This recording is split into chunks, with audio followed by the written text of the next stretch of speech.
और देखिए, उत्तराखंड के केदारनाथ में बादल फटने से भारी तबाही की तस्वीरें आई हैं। सोनप्रयाग को गौरीकुंड से जोड़ने वाला जो हाईवे है वो पूरी तरीके से टूट चुका है। गौरीकुंड वो जगह है जहां से केदारनाथ की पैदल यात्रा शुरू होती है, वो पड़ाव है, लेकिन वहां बड़े बड़े पत्थर सड़क पर आ चुके हैं। रेस्क्यू ऑपरेशन लगातार चलाया जा रहा है और बारिश भी लगातार हो रही है, तो सोचिए कितना मुश्किल हो गया है रेस्क्यू का काम।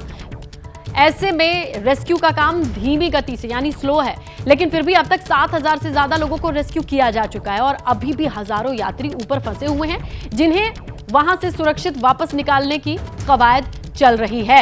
ऐसे में केदारनाथ में बादल फटने के बाद जो तबाही हुई उसका मंजर भी सामने है। ऐसे में हमारे सहयोगी दीपक रावत ने जो अपनी आंखों से देखा, और हर तरफ पत्थर बोल्डर के टुकड़े गिरे हुए हैं और जो कंडीशन वहां की, उनकी रिपोर्ट से हम आप समझ सकते हैं कि वहां फंसे लोगों को इस वक्त क्या महसूस हो रहा होगा।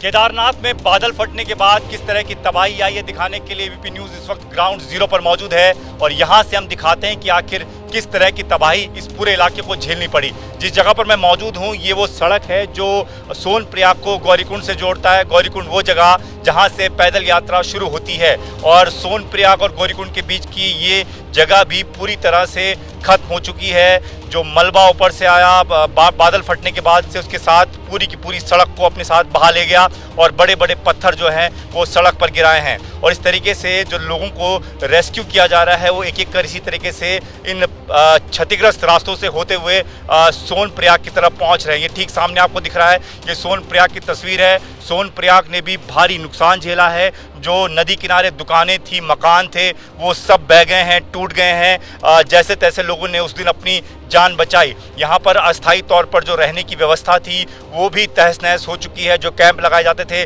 वो भी टूट चुके हैं। तो ये पूरा इलाका देखिए कि किस तरीके से क्षतिग्रस्त हुआ पड़ा है और अभी भी लगातार इस पूरे इलाके में बारिश हो रही है और बारिश के बाद रेस्क्यू ऑपरेशन में कई अड़चनें आती हैं। अड़चनें कुछ इस तरह की होती हैं कि आप ऊपर की तरफ नज़र दौड़ाएं तो देखिए ऊपर पूरा का पूरा जो पहाड़ है वो टूट कर गिर रहा है, बड़े बड़े पत्थर टूट कर गिर रहे हैं। इसके नीचे खड़ा रहना बहुत खतरनाक है। ज़्यादा देर तक हम भी यहाँ खड़े नहीं रह सकते क्योंकि इस तरह के ये देखिए इतने बड़े बड़े पत्थर ऊपर से नीचे गिर कर आते हैं। अगर किसी के ऊपर ये पत्थर गिरे तो उसकी जान वहीं पर चली जाएगी। तो ये भयानक स्थिति इस पूरे इलाके में है। ये पूरा जो आपको दिख रहा है ये टूटा बिखरा रास्ता, ये सोनप्रयाग को गौरीकुंड से जोड़ने वाला मेन नेशनल हाईवे है और ये हाईवे अब पूरी तरह से बंद हो चुका है।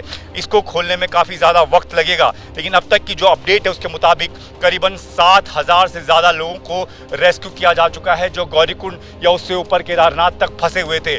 अभी भी बताया जा रहा है कि 1,000 से ज़्यादा लोग ऊपर फंसे हुए हैं जिन्हें एनडीआरएफ एसडीआरएफ की मदद से नीचे लाया जा रहा है। साथ ही हेलीकॉप्टर की मदद से भी इन तमाम लोगों को नीचे लाने की कवायद लगातार जारी है। कैमरामैन राजेंद्र सिंह के साथ दीपक सिंह रावत, एबीपी न्यूज़, उत्तराखंड।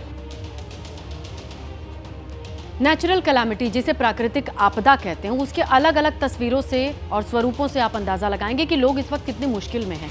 इसीलिए हम आपको ग्राउंड पर लिए चलेंगे। हमारे तमाम सहयोगी ऐसी ही जगहों को रिपोर्ट कर रहे हैं।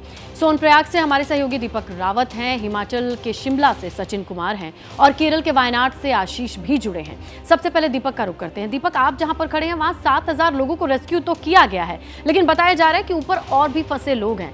जो लोग फंसे हैं उनकी व्यवस्थाओं के लिए क्या सिचुएशन है, क्योंकि उनके घर वाले इस वक्त परेशान होंगे कि वहां क्या व्यवस्था है, कब तक आने की सिचुएशन बन पाएगी। बारिश तो लगातार है। बिल्कुल 7,000 से ज़्यादा लोगों को अब तक निकाला जा चुका है और अभी कितनी और संख्या में लोगों पर फंसे हुए हैं इसका एग्जैक्ट आंकड़ा भी प्रशासन के पास नहीं है, लेकिन लगातार कवायद चल रही है। तस्वीरें मैं आपको दिखाता हूं कि कितनी भयानक तस्वीरें इस पूरी घाटी की हैं। थोड़ा आगे चलकर दिखाते हैं। अपने कैमरामैन से आप थोड़ा आगे आइए। ये देखिए, ये जो तस्वीर देख रहे हैं ये वो रास्ता है जो सोनप्रयाग को गौरीकुंड से जोड़ता है और पूरा का जो पूरा हाईवे है वो स्लाइड की चपेट में आया। आप देखिए पूरा रास्ता जो है, पूरी सड़क जो है वो बह चुकी है, खत्म हो चुकी है। इससे आगे नहीं जाया जा सकता। जो लोग उधर फंसे हुए हैं वो वहाँ आपको दिख रहे हैं, खड़े हैं और इंतजार कर रहे हैं कि कब तक उन तक मदद पहुँचेगी और वहाँ से निकल पाए। बड़े बड़े पत्थर देखिए आप ऊपर से नीचे गिर कर आ रहे हैं। अभी भी जब बारिश होती है तो स्लाइड काफ़ी ज़्यादा होता है और पत्थर बड़े बड़े नीचे आ जाते हैं। दूसरी बड़ी तस्वीर मैं आपको दिखाने की कोशिश करता हूँ। ये देखिए, देखिए ऊपर से पहाड़ी के रास्ते से किस तरीके से लोगों को निकाला जा रहा है। ऊपर पहाड़ी की तरफ से आप देखिए तमाम एसडीआरएफ एनडीआरएफ के जवान खड़े हैं, थोड़ी थोड़ी दूरी पर रस्सियां लगाई गई हैं, उन रस्सियों के सहारे देखिए लोगों को लाया जा रहा है। और ये इतना आसान नहीं है जितना आसान दिख रहा है और जितना आसानी से मैं बता रहा हूं। इसमें अगर एक के भी पैर फिसलते हैं तो सीधा नीचे खाई में गिर सकता है। पत्थर फिसल रहे हैं, लगातार छोटे छोटे पत्थर हैं, ऊपर से भी पत्थर के गिरने का भय बना रहता है। और आप समझिए कि कितनी ऊपर से इनको नीचे आना पड़ रहा है, बहुत ऊपर जाना पड़ता है, करीबन 2 से 3 किलोमीटर ऊपर, और फिर उसके बाद उतना ही नीचे आना है। तो बहुत भयानक स्थिति है। यहाँ से भी निकालना लोगों को एक एक कर मैनुअली वो आसान नहीं है। ये देखिए एक जो रस्सी है वो एनडीआरएफ के जवानों ने लगा रखी है, इसी रस्सी के सहारे देखिए लोगों को निकाला जा रहा है। सामने बुजुर्ग आ रहे हैं, बच्चे आ रहे हैं, महिलाएं आ रही हैं, और लगातार 3 से 4 दिनों से इसी तरीके से हजारों लोगों को नीचे लाने की कवायद जो है वो चल रही है। ऊपर सामान के साथ भी लोगों को पहुंचाया जा रहा है, क्योंकि जो लोग वहां फंसे हुए हैं बहुत उन तक डिफिकल्ट है, सामान भी क्योंकि हरे पहुंचे, भरे खाने पहाड़ पीने हैं का। लेकिन कच्चे हो चुके हैं। दूसरे की उनमें फिसलने की टेंडेंसी कितनी ज्यादा होगी अंदाजा हम लगा सकते हैं, लेकिन अंदाजा हम आप यहाँ बैठ के बिल्कुल नहीं लगा सकते जो हिमाचल में हो रहा है।